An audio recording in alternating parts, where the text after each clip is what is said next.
ये मैटर जो मैं आपको बोलने जा रहा हूँ, आप इस मैटर को हमारे सॉफ्टवेयर पे टाइप करके आप अपनी मिस्टेक्स को जान सकते हैं और अपने शॉर्टहैंड को इम्प्रूव कर सकते हैं, जिसका लिंक मैंने अपने डिस्क्रिप्शन बॉक्स में दे दिया है।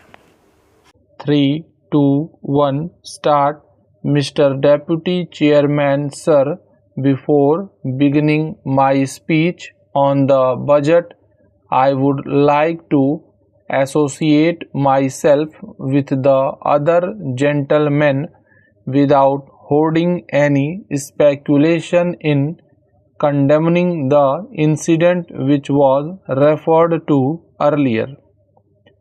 Everybody here, I am sure, will join with me that political violence is not the thing to be thought of any. It is a very condemnable one, and I associate myself with the views expressed by my other friends on both sides of the house. So far as the budget is concerned, as the economic survey has indicated, the year 1994 to 1995 was a year of unprecedented economic strains in the history of independent India. Again, sir, if you look at the economic survey, we find that the growth either in industrial or agricultural or export sector has not been a very encouraging one. Sir, the Honorable Finance Minister, while trying to frame the budget, has to consider the economic crisis faced by the country and had to grapple with many conflicts in framing the budget.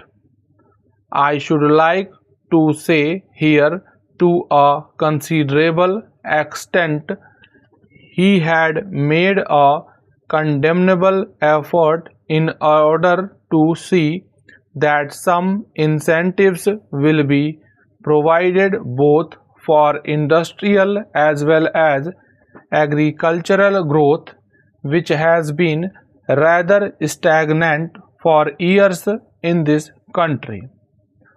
Sir, the problems of inflation, economic stagnation and mounting unemployment and almost a halt in the industrial and agricultural growth have been facing the country for the last several years, and these have to be broken.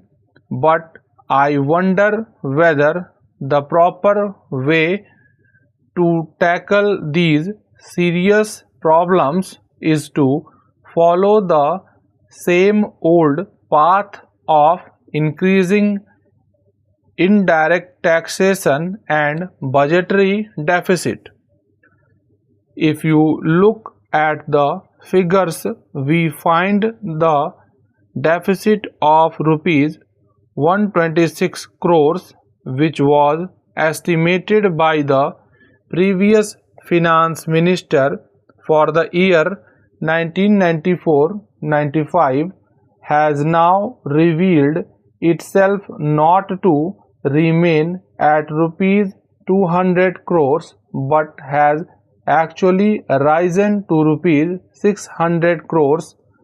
Even though I admit that a substantial part of it is because of food, fertilizers and oil imports, which in any case had to be done and which may not add to the inflationary tendencies. One wonders whether the current overall deficit can be kept at rupees 400 crores as estimated and reduced to rupees 200 crores with the proposed massive taxation of rupees 300 crores. Sir, the inflationary nature of this massive dose of taxation has to be very seriously viewed, especially in view of the second dose of impost with which the finance minister had to come out in the middle of the last year, which amounted to nearly rupees 100 crores.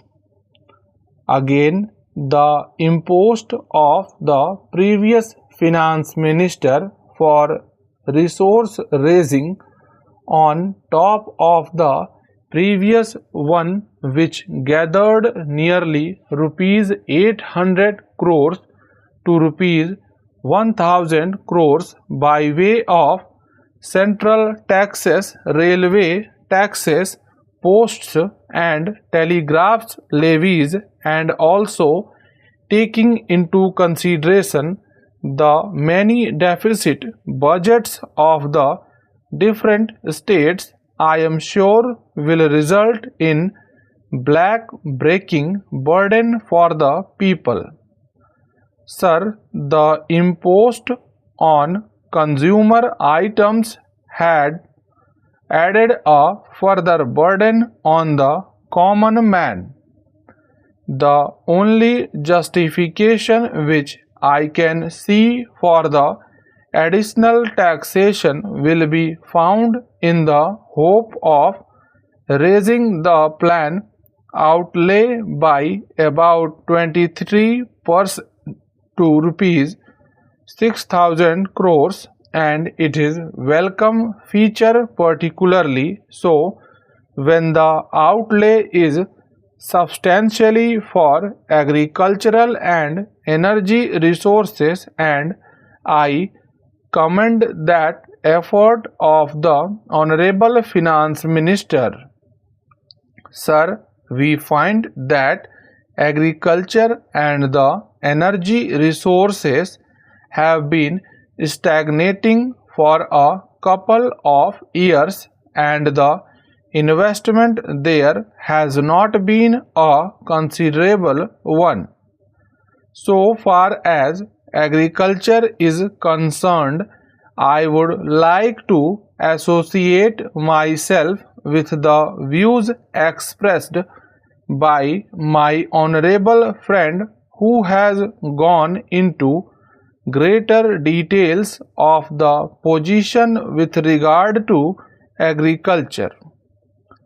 In a country which has more than 70% of the people living in rural areas, the effort that has been made all these years is not a commendable one, and if you compare it with the development in the urban areas, it has been rather a very neglected one.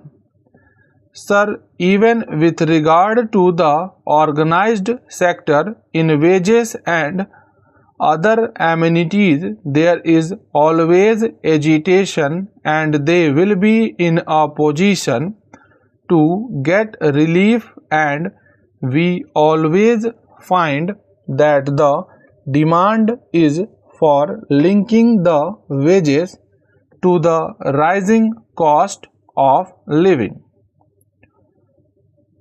But what happens in the case of the agriculturist? As a man living in a rural area, he has no hope. Whatever be the rising cost of living, he has to eke out a living with whatever he can produce out of the paltry piece of land that is available to him. I am not against the ceiling on land holdings or new land reforms which have been brought in